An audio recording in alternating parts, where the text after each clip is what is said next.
He's better known for his chaotic lifestyle offstage, which includes both drug addiction and periods in jail.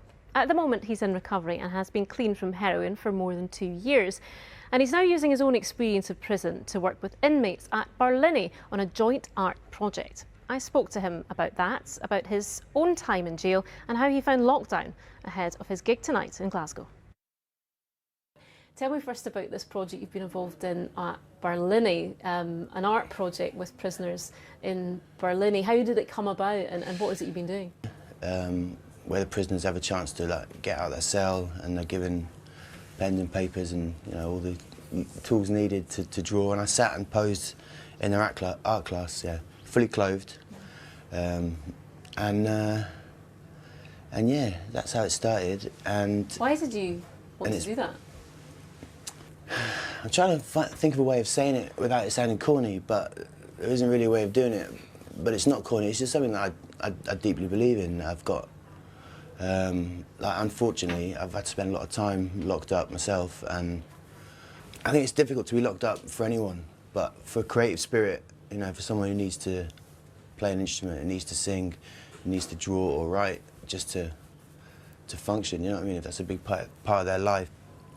All the time I had inside, I never really had access to, even to pen and paper was difficult. So anything like whispers I heard about projects going into prisons to do music or writing classes, I was always up for, but it never ever worked out over the years. It was always pulled at the last minute or there wasn't the funding.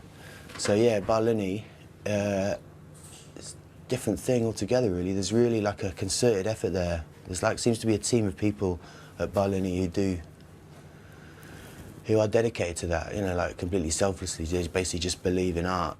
There's a selfish reason for going there. I wanted to see it. I wanted to just to see that does exist, and also how the prisoners take advantage of it, whether it's just a joke or a chance to get out of the cell, or whether there are people who are, can be genuinely inspired. And did you find that? No, I met some amazing characters. I mean, even one lad, he was sat drawing me and I'm holding the guitar for the pose, and we start chatting and he starts saying, hey, I've been learning guitar while I've been in. So we swapped places and I gave him the guitar and I started drawing him, and he started belting out all these songs that he'd written, and they were the hairs were standing up my arms. They were really beautiful, and he'd only been playing guitar a few months. I said to him, do you never play guitar before? He said, no, I just did skimmy dissing, whatever that is, you know what I mean? Yeah. So, and everyone else was really shocked as well. All the other inmates and officers were surprised, yeah. What do you get from your art, I suppose? Yeah. I get everything from it. It's like, it sort of keeps me on the straight and narrow, really, and keeps the wolf from the door, and yeah, it illuminates the wolf as well. Yeah.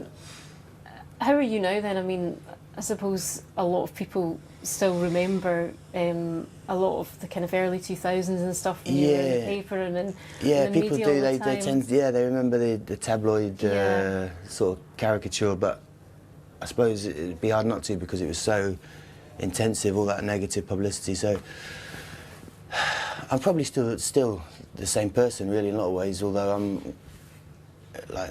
I'm in recovery, I suppose. I'm 2.5 years clean of heroin, which is a big deal for me. And yeah, I'm ticking along, writing music, still doing music, and yeah. That was Pete Doherty speaking to me earlier. David Farrell's here. Big night for them tonight then? Yeah, so tonight they're playing